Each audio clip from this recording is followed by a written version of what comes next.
Hello! I would like to welcome you to the Laramy-K Optician Works Training Center, where today we are going to talk just a little bit about semi-rimless and a whole lot about fully rimless three-piece mounts or drill mounts, whatever you want to call them. We're going to talk about actually how you work with, how you think about dealing with three-piece mounts, and a little bit about some maybe power guidelines on where you might guide a customer towards semi-rimless or fully rimless, or perhaps away from them.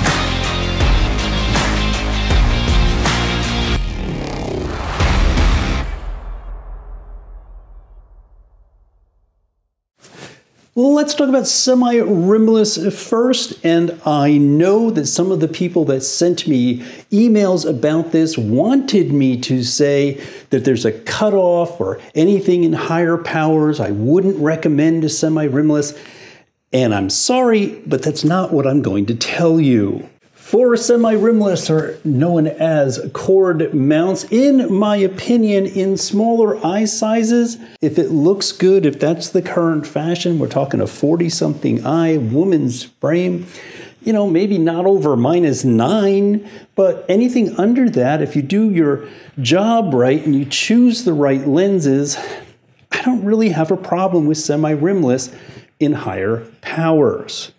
Now, you are going to have that old guy. He's been wearing the same pair of glasses since he was 10 or 15 years old. You know exactly who I am talking about. He's on pair number 30. He's -7 in both eyes. You know, try to get him out of the semi-rimless in the 60 eye, but certainly don't expect much. He's been wearing glasses for 50 years. Why should I? Look around you. Everybody else has too. Just get over it. My only no when talking about semi-rimless or cord mounts and power and guiding my customer's choice is, you know, no kids. You don't really see semi-rimless in kids' glasses anyway. And the person that comes in and says, I am really hard on my glasses, well, I'm going to guide him towards a full eye wire, maybe a nice strong stainless steel or a titanium that's really well made. Yes, semi-rimless, a little more fragile, and certainly quite a lot harder to adjust than a full eye wire metal frame. Other kind of rules for thinking about guiding customer choice and then thinking that all the way through the rest of the process for semi-rimless. You want to use Trivex. It looks good, it grooves well, it polishes beautifully. Heck, I thought of this just before I hit go on the camera. CR39 grooves great, nothing polishes like it. It looks like glass on the edge. High index. Now, you check with your lab first. Semi-rimless, they'll do almost anything. We'll talk a little bit more about that when we get over to fully rimless, but high index, certainly a great choice. Maybe polish, maybe poly if you absolutely have to. Not a big fan. It tears a little bit, so the groove isn't quite as beautiful, and it doesn't polish up quite as nice as your high index, your Trivex, and your CR39 does. And of course, you are always, unless you have a customer who's absolutely adamant about it, add a nice polish to that job. We'll call this part 1 of 3-piece full rimless or drill mounts. Again, it's just what you choose to call them in your store. And we're going to call this the 3-piece for the non-creative. And that's the non-creative optician customer or optician customer store. It means that the bridge, the temples, and the lens shape are sold as one piece. If that is the Mark Roth 4729. It comes in 5119 with 140 temples. It comes in 3 colors, black, brown, and gray. That's it.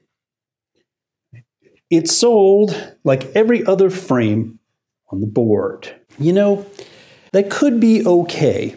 Maybe you've got a very small store and you want to be able to offer a three-piece mount without getting into all the complicated stuff that can go with it, which is where we're headed. My personal belief is that it's okay, but it is certainly not the intention of a true three-piece mount. All right, you all know me by now, and you know I am not a big fan of, when I was young, I had to. I don't do that often, but when I was young, there was a time when fully rimless three-piece mounts were really, really hot. I mean, you couldn't sell enough of them. Very conservative estimate, I've probably sold well over 1,000 silhouettes. And it came down, I had my epiphany sales moment, to 1, 2, 3. You got three-piece mount, and it's a 1, 2, 3 step process. You're going to have, in the silhouette and other lines, you're going to have a style or a collection. And let's say it's the Xenon Classic collection or style, and you'll have a tray of 12 pieces in that collection in unique colors, 12 different colors, 12 different frames in that line. The Xenon Classic frame collection, those three pieces that make up the frame, is 4732, number 1. Then you choose the color that you want in the Xenon Classic. They all look the same, just the coloring is different. I wanted brown, my customer wanted brown. Brown is $36.99 in the Xenon Classic collection, number 2. Those are connected to each other. You can't mix and match those two. Next, you choose shape. Choose style, choose color, choose shape. 1, 2, 3. That's the way you do it. Now, where do you choose your shape from? Absolutely anywhere. And we'll talk about this more when we get to the next whiteboard. It kind of often works out best that you find a shape you like in that collection. May not be in the color that they love, but that's something you have to learn how to explain and work through. Let's say that there is a beautiful modified rectangle that they like in the Xenon Classic tray in a color that they may or may not like, and that modified rectangle shape is called 3397. That is not connected to any specific style or model. Let's back up for a minute. 1, 2, 3, style, color in that style, and the shape from anywhere. To be really good at three-piece mounts, you have to really work at it. This is not easy. And I feel for you, if you're a newbie out there and you carry, let's say, silhouettes or some other line of fully rimless eyewear, and nobody really coaches you through this and teaches you, and you get to watch and learn and listen, this is tough stuff. You've got to work at it. And believe me, if you end up with that customer walking out that front door without 1, 2, 3, you're going to have a really bad day. So you have to work at it. This is a premium product for which you are charging a premium price. It is customized for each individual wearer. They are choosing their style. They are choosing their color with your guidance. And then it comes down to what shape they want in there. And that's probably best. We're going to move this over to the other whiteboard and talk about where we pick up our shapes and all the neat stuff that we can do with them. All right, I know this is really hard to get your head around. We're going to do this whiteboard, and then I will talk about power in drill mount frames, which I'm sure is what the original question was about. As a good Laramy-K Optician Works trained optician, when it comes to choosing the shape that's going to go in that drill mount or three-piece mount, you should only be thinking, yes, I can. I can come up with something creative. I can fill my customers' wants and needs. Let's talk a little bit about how you actually size a three-piece mount. The first step in that is choosing the correct bridge size. Let's say, as they did often most silhouettes, they had a 17, a 19, and a 21 bridge in a given series. Pretty close, but I'd still try to stick to the same tray if I could. How do you know which one of those you want to choose? Well, check. Pull out one with a 17 and 19, even if you have to take something apart and put something back together, whatever it takes. If you're on the edge, you're not sure. Try the 17, the 19, 21, find out which one fits your customer's nose best. That is the one that you'll order. Your bridge, your nose, is done. Next, you would choose the correct temple length, 140, 145, 150, 155. Silhouette used to offer 160s. Great, right? Special order, but hey, 160s for that really big guy. How do you know? You check. You pull out the different sizes, the different ones that are on frames. You find the different sizes. You measure, you look. If you only have 150s and it looks like you need 160, you order 160s. The size, if you will, if you want to think about it that way, the width of the frame across comes from, where else, guys? It comes from you. You choose the lens A, the width across the lens, there's your width, right? From the center of my nose out to my temple. I adjust this using my A. That's how you get the actual size in a three-piece mount.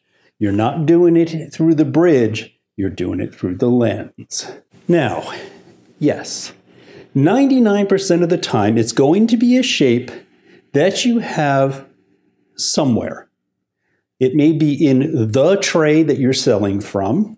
It may be from one of the other trays that you have in that particular rack from that particular company. It may be on the board in another three-piece style, but chances are most of the time it's going to be something that you have available. But 1% of the time, and this is where this really comes into play, 1% of the time, your imagination sets the rules. You've just set sail on the SS Imagination. You should be thinking, yeah, I can do that. You can do any shape you want. You can do asymmetrical. You can do facets. You can do jewels. You can do initials. Almost anything your imagination can come up with within the bounds of a lens can generally be done. You might have to do it by hand. It might be a combination of edger and hand. You could do anything. We made clouds. We made dog houses. We made diamonds. I mean, just be creative. If your customer wants a one-off for some weird event, make them and charge appropriately. This, when you get into this stuff, this is where the edger can really shine, the higher end edgers with the cool software where you can design and move the lines around and change A and B and dimensions and shapes. And this is where the edger operator can really shine as well. I wish I could present this in a little bit different way, but it's kind of impossible.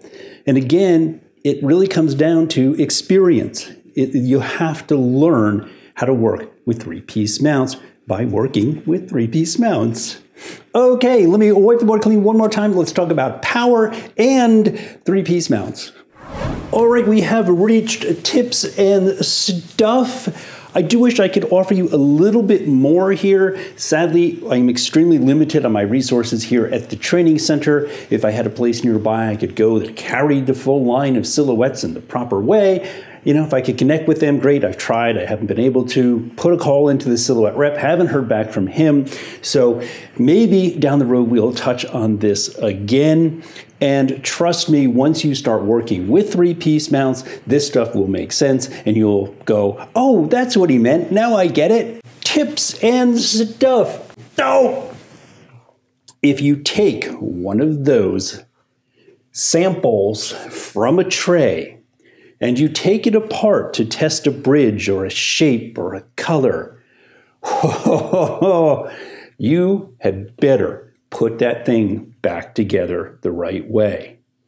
I can't tell you how important this is. You want to get out your markers, you want to get out your surface tape, you want to write all over that, you want to put a separate tray with notes in it. Listen to me, really super, super important. If you have the wrong things put back together when you order it from the lab, you're going to get the wrong thing back. Even though it's in the whatever tray, you're going to get some completely different frame. Really bad situation. So be super careful if you take something apart that you put it back together the exact same way. Now, an interesting idea. If your right temple, your left temple, and your bridge are all separate part numbers, they're all available separately as 3 individual, unique, distinct pieces, there's nothing that says they even have to match. Right? One of my old workmates had a nephew, and she made him a beautiful pair of silhouettes with the soft plastic. I think one was red, one was blue, and the bridge was green, right? Let your imagination go a little bit here. Imagination. All right, fine. I said we'd touch on this again. Your lab will guide or tell you on material that they are going to use for a drill mount. And honestly, you look on social media and you'll have people that insist their lab tells them they must use 160 or 167, but the next person says, oh, my lab won't let me use 160 or 160, whatever, all right? Check with your lab what material they want you to use for a specific drill mount. And of course, then the warranty will cover it, or at least some of it, if that material happens to crack because of a stress at the hole. Now, most times the lab will have the shape you need. They have catalogs, online catalogs. The frame companies that supply these things send these catalogs off to the lab so they have all of the shapes matched to the numbers that you might order. But if they don't, that's not necessarily their problem, okay? If they call you and say, hey, I need a source for that shape so I can cut it out on the edger, kind of your job to follow up and track it down. Right? So it's kind of a two-way street on that one. Finally, we get to talk about power. Power in fully rimless eyewear. Guidance. What am I going to guide my customer to or away from? Now, for power, you're going to follow all of the other rules that we have talked about in all of those other videos, particularly power and material. I think we did that one only 4 or 5 months ago. Keeping in mind, there is no magic pixie dust. There is no magic index that makes a -12 look like a -3. Not going to happen. Remember that in low powers, choosing a fully rimless style, or even a semi-rimless, can actually add thickness. You need enough thickness in that lens for the bushings to clear and the posts to clear and seat properly. If you don't, that temple's just going to be wobbling around in space. Low powers, you can actually have a thicker lens than you would in another frame. Power in general, you're going to follow all of the other rules and all the other videos that we talked about. I would put it at a cutoff of about -6. If you just did a -950 and it looks great, please don't send me pictures in hate mail, all right? I would generally run around the -6 marks. Once I see -6 and above, I'm definitely going to be pushing people towards full eye wires, not fully rimless, maybe even a little bit lower than that. For plus, I'm going to follow all the other rules in the videos that we've produced, and I would put my cutoff at about +5. Now, years ago, when I was young, there I go again, they actually sold extra long bushings. Rimless was so hot, people were doing 950s and 10s and 12s in them. And they actually made extra long bushings so that you could still get them put together. I checked, I don't even see them available anymore. Maybe they're out there somewhere, but really bad idea. Stick to those around that anyway. Last thing, pet peeve, soapbox of mine, modern fully rimless eyewear put together with the plastic bushings and barbed posts. One thing to put them together versus the screw or nut and bolts of the days gone by. Those things, you got 7 different individual pieces, super difficult to work with, always coming loose. If you're an artist, if you're somebody who's really a true craftsman who does these things all the time. So what are you, an artist or something? Hey, super great. For most folks, stick with the modern bushing system. All right, I hope that helps you for guiding customer choice for semi-rimless, pretty much anything goes, and fully rimless, -6, +5. Use your own judgment, and of course, follow all the other rules. Thank you so much for watching. If you're watching us on Facebook, please give us a like. Watching us on YouTube, please hit that subscribe button down there in the corner. Make certain that every lens you put into a semi-rimless or fully rimless frame design comes from Laramy-K, and I will see you next week. Magic index that makes a 9 is